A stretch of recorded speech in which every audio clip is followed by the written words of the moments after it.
الحمد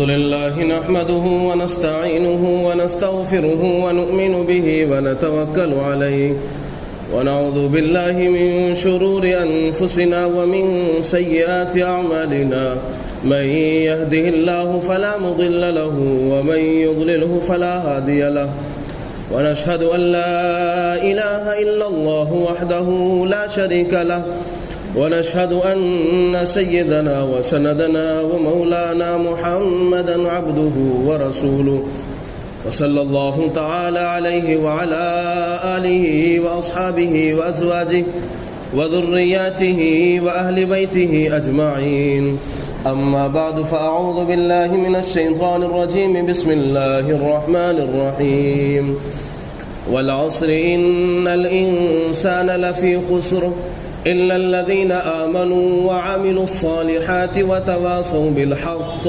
وتواصوا بالصبر صدق الله مولانا العلي العظيم وصدق رسوله النبي الكريم ونحن على ذلك لمن الشاهدين والشاكرين والحمد لله رب العالمين منہ دیکھ لیا ہے شیشے میں پر داغ نہ دیکھا سینے میں منہ دیکھ لیا ہے شیشے میں پر داغ نہ دیکھا سینے میں دل ایسا لگایا جینے میں مرنے کو مسلمان بھول گئے دولت کے پجاری بن بیٹھے عہدوں کے پجاری بن بیٹھے دولت کے پجاری بن بیٹھے عہدوں کے پجاری بن بیٹھے قارون کی پیروی کرنے لگے آقا کی نصیحت بھول گئے اسلام کے غازی بن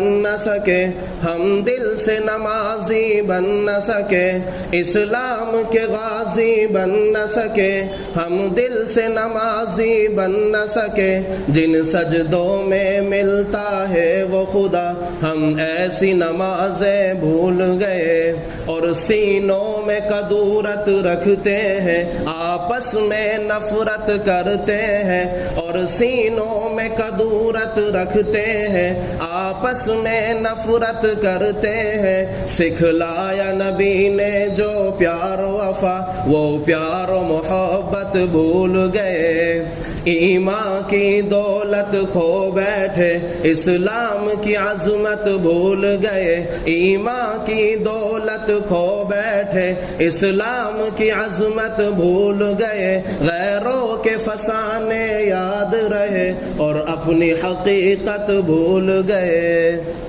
برادران اسلام عزیزان محترم علماء اکرام عزیز طلباء اللہ تعالیٰ کا بڑا فضل ہے اللہ کا بڑا احسان ہے کہ اللہ تبارک و تعالیٰ نے ہمیں وقت کی ایک بہت بڑی نعمت عطا فرما رکھی ہے اللہ تعالیٰ نے انسان کو زندگی کے اندر جو سب سے بڑی دولت دی ہے وہ وقت دیا ہے امام قرطبی رحمۃ اللہ علیہ تفسیر قرطبی میں بیان فرماتے ہیں کہ اللہ تعالیٰ نے قرآن مجید میں سب سے زیادہ جو قسم کھائی ہے وہ وقت کی کھائی ہے کبھی اللہ تعالیٰ نے قسم کھائی ہے صبح کی اور کبھی قسم کھائی ہے رات کی کبھی اللہ تبارک و تعالیٰ نے قسم کھائی ہے دن کی اور اللہ تبارک و تعالیٰ نے ایک جگہ تو پورے زمانے کی قسم کھا دی اور فرمایا والعصر اور قسم ہے زمانے کی اللہ تبارک و تعالیٰ نے وقت کا جو تذکرہ قرآن مجید میں کیا ہے اس کی نعمت کا اللہ کے نبی علیہ الصلوۃ والسلام نے حدیث پاک میں یوں اظہار فرمایا ہے نعمتان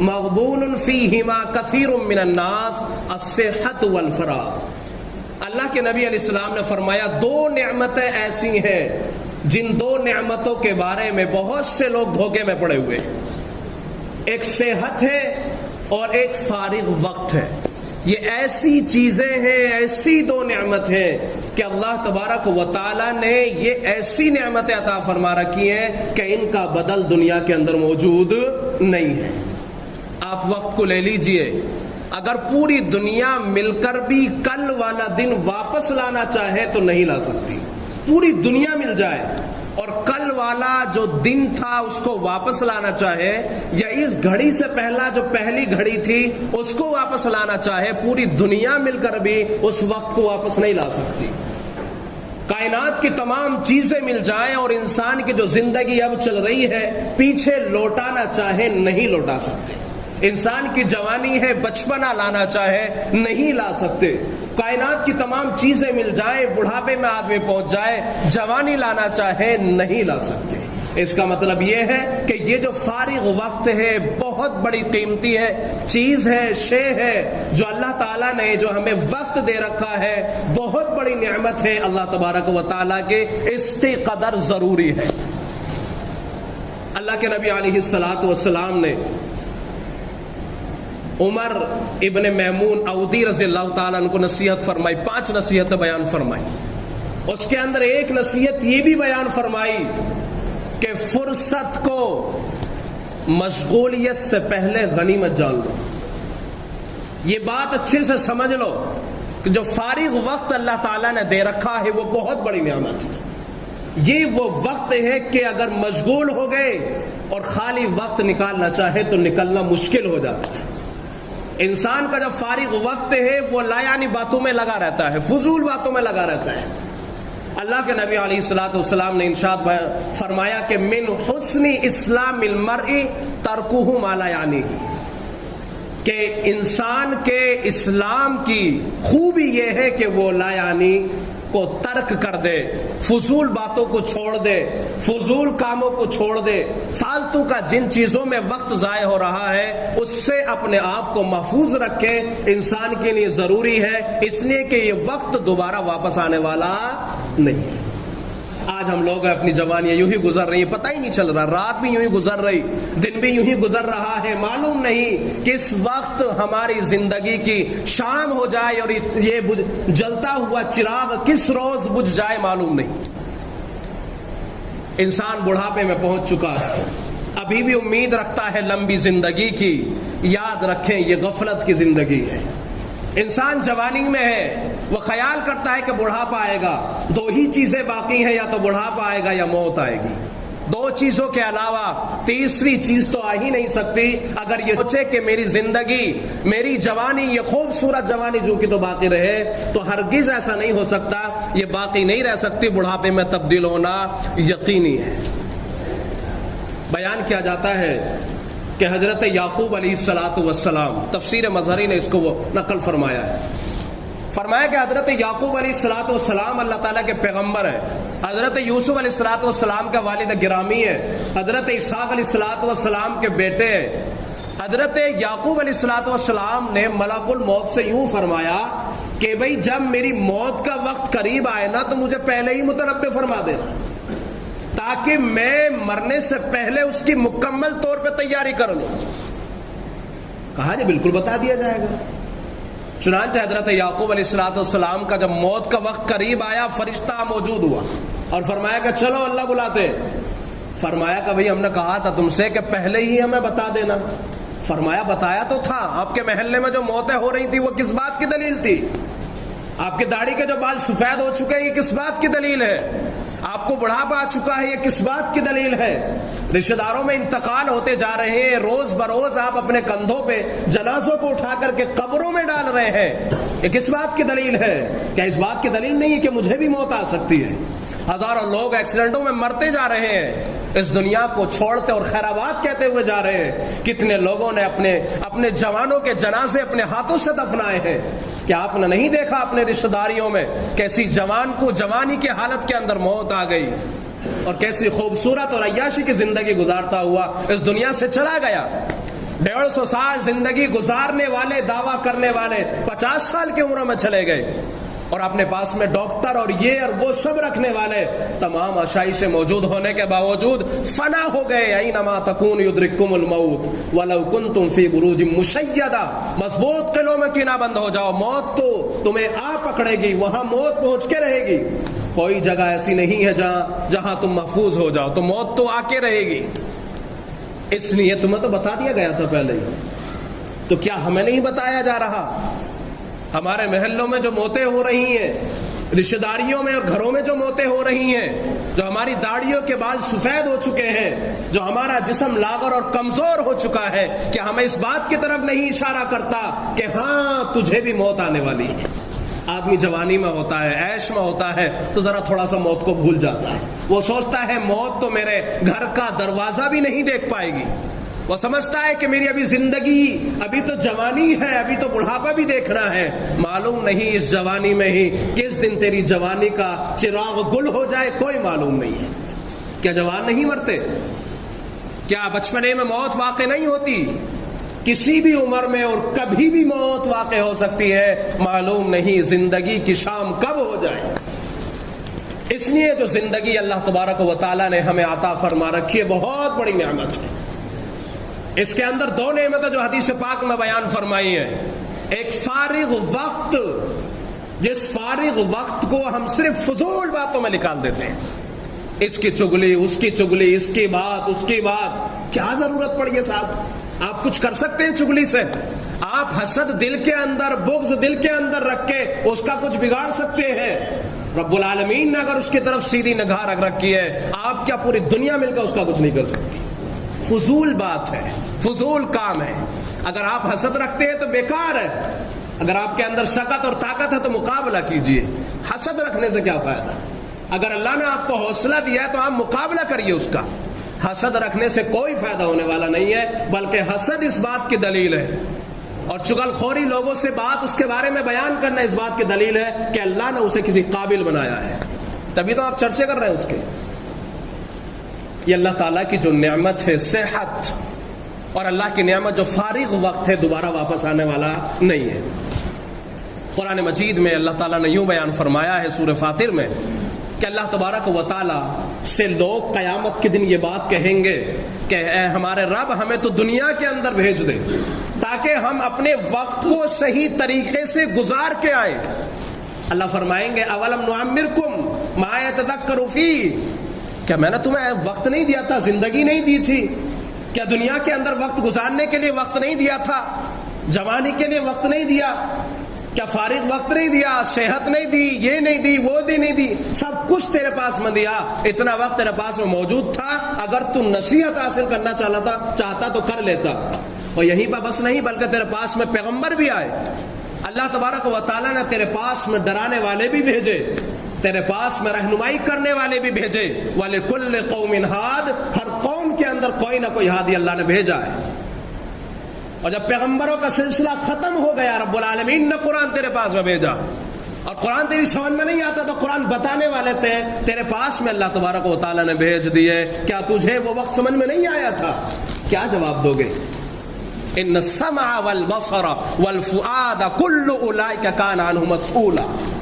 اللہ تعالیٰ آپ کے جسموں کے اعضاء سے بھی سوال کرنے والے ہیں. الیوم نختم علی افواہہم وتکلمنا ایدیہم وتشہد ارجلہم بما کانوا یکسبون. منہ پہ اللہ تبارک و تعالیٰ تالا لگا دیں گے. یہ پیر بھی گواہی اور یہ ہاتھ بھی گواہی دیں گے رب العالمین کے سامنے کہ اس نے دنیا کے اندر رہ کے کیا کمایا ہے. آج جو فارغ وقت ہے اس کو غنیمت جان لیجیے. فضول وقت اگر ضائع کریں گے تو یہ انسان کے اسلام کی خوبی نہیں ہے، بلکہ یہ اپنے وقت کو جو ضائع کر رہا ہے قیامت کے دن پچھتائے گا. رب العالمین کے سامنے جب کھڑا ہوگا تو سوچے گا کاش کہ اس وقت کو میں اللہ کی بارگاہ میں کچھ ذکر کے لیے، کچھ عبادت کے لیے کاش لگا دیتا اور آج میرا مقام کچھ اور ہو جاتا. یہاں تک کہ حدیث پاک میں آتا ہے کہ اللہ تعالیٰ جب لوگوں کو جنت میں داخل فرما دیں گے تو وہاں لوگوں کی آرزو ہوگی کاش کہ میں اور ایک دو مرتبہ سبحان اللہ کہہ لیتا، کچھ وقت مجھے ایسا مل جاتا جس میں اللہ کا اور ذکر کر لیتا اور مقام اونچا ہو جاتا. انسان کو وہاں پچھتاوا ہو رہا ہو. سبحان اللہ کہنے سے بھی اللہ تبارک و تعالیٰ ایک جنت میں درخت لگا دیتے. آپ بھی کہہ دو سبحان اللہ. درخت لگ گیا، کچھ گیا، نہ پانی لگانے کی ضرورت، نہ کھاد لگانے کی ضرورت، نہ دیکھ بھال کی ضرورت. سبحان اللہ کہو، ایک جنت میں درخت لگ گیا. اس لیے سبحان اللہ کہنے میں بھی کوئی حرج نہیں ہے. اللہ اکبر، اللہ کی کبریائی، اس کی بڑائی بیان کرنے میں کوئی وقت نہیں لگتا. زینے کے اوپر چڑھ رہا ہے، اللہ اکبر کہتا ہوا چڑھ جائے. پہاڑ پہ چڑھ رہا ہے، اونچی جگہ پہ چڑھ رہا ہے، اللہ اکبر کہتا ہوا چڑھ جائے. اور پر سے اترے سبحان اللہ کہہ دے. درخت بھی لگ رہا ہے، ذکر بھی ہو رہا ہے، عبادت بھی ہو رہی ہے. اللہ تبارک و تعالیٰ نے میرے بھائیوں جو یہ وقت دیا ہے اس کی قدر کر لو. یہ جو سال تھا 1444 ہجری اختتام پذیر ہے، آج آج 25 ذی الحجہ ہے اور یہ مہینہ بھی ختم ہونے والا ہے، اور محرم الحرام جو اسلامی کیلنڈر کے اعتبار سے پہلا مہینہ ہے اس کا افتتاح ہونے والا ہے، اور 1444 ہمارے درمیان سے گزرنے والا ہے۔ ایک بزرگ بازار میں جا رہے تھے، وہاں ایک برف والے کو دیکھا اور کہنے لگے، برف والا کہہ رہا تھا کہ لوگوں، میرا ایسا سرمایہ ہے جو لمحہ لمحہ پگھل رہا ہے، ختم ہو رہا ہے، لوگوں خرید لو اسے۔ اگر یہ ضائع ہو گیا، پگھل گیا، ختم ہو گیا تو جو میں نے مالیت اس میں لگائی ہے، جو پیسہ، جو رقم میں نے اس میں خرچ کی ہے، وہ سب بیکار چلی جائے گی اور مجھے کوئی فائدہ حاصل ہونے والا نہیں ہے۔ بزرگ فرماتے ہیں میں نے اس برف والے سے بہت بڑی نصیحت حاصل کی، فرمایا یہ ہماری زندگی برف کے مانند ہے، روز بروز لمحہ لمحہ گزرتی جا رہی ہے، زندگی کا ایک لمحہ ختم ہو گیا، ایک دن ختم ہو گیا، ایک رات ختم ہو گئی، سیکنڈ گھنٹے ختم ہوتے جا رہے ہیں، اور یہ جو زندگی اب جو چل رہی ہے یہ دوبارہ ملنے والی نہیں ہے قیامت کی صبح تک، جو چلی گئی سو چلی گئی۔ فرمایا کہ میں نے کتنی بڑی نصیحت حاصل کی ہے، جانتے ہو اس برف والے سے کتنی بڑی نصیحت حاصل کی ہے؟ میرے بھائیو، واقعے سننے کے بعد میں ہمیں بھی نصیحت حاصل کرنا چاہیے کہ یہ ہماری زندگی برف کے مانند گزرتی جا رہی ہے، زندگی برف کی مانند گزرتی جا رہی ہے۔ کیا کبھی ہم نے سوچا ابھی زندگی ہماری 30 سال، ایک سال کے بعد 31 سال، ایک دن اگر اس میں سے کم ہوا تو ایک دن کمی تو ہوا، جتنے دن کم ہو رہے ہیں ہماری زندگی کے، ہم موت کے اتنے قریب جا رہے ہیں، ہم آبادی سے نکل کے قبرستان کی طرف لمحہ لمحہ، سیکنڈ سیکنڈ اور منٹ منٹ قریب ہوتے جا رہے ہیں۔ کیا کبھی ہم نے سوچا، اپنے وقت کو دیکھا؟ کیا ہم نے کبھی اپنی زندگی کا محاسبہ کیا کہ میری زندگی کتنی گزر چکی ہے اور معلوم نہیں کتنی باقی ہے؟ یہ تو علم ہے کہ اتنی گزر گئی، لیکن کتنی باقی ہے اس کا علم نہیں ہے، کسی کو بھی نہیں ہے، اللہ کے علاوہ کوئی نہیں جانتا اس کو موت کب واقع ہوگی۔ دنیا کے اندر بڑے دعوے دار تھے، بڑے بڑے لوگ دنیا میں دعوے دار ہوئے، بڑے لوگوں نے کہا کہ میں یہ کروں گا تو میں وہ ہو جاؤں گا۔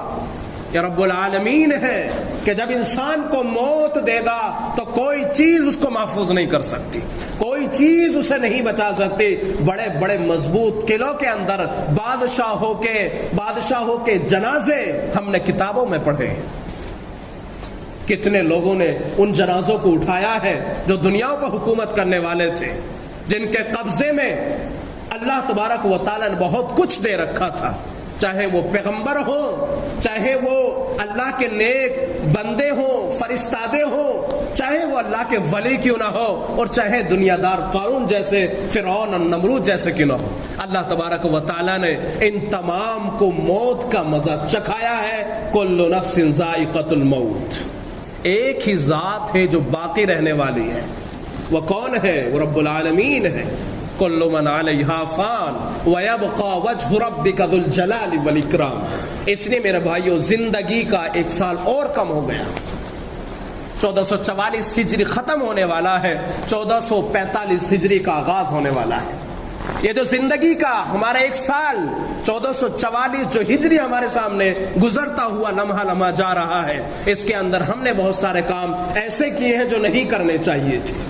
اللہ سے دعا کرنا چاہیے، اللہ جیسے یہ وقت گزر گیا سو اب تو گزر گیا، توبہ کرتے ہیں اس پوری زندگی کے اندر جہاں جہاں تیری نافرمانی کی ہے، جس وقت تیری نافرمانی کی ہے، آنے والے وقت کو بہتر سے بہتر بنا دے۔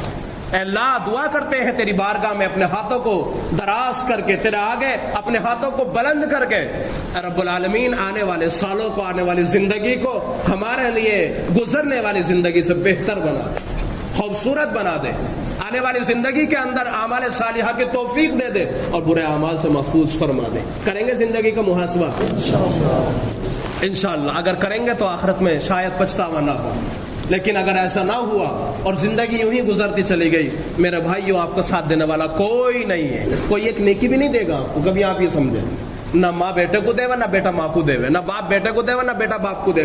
یوم یفر المرء من اخیہ وامہ وابیہ وصاحبتہ وبنیہ، کوئی کسی کو ایک نیکی دینے والا بھی نہیں ہوگا۔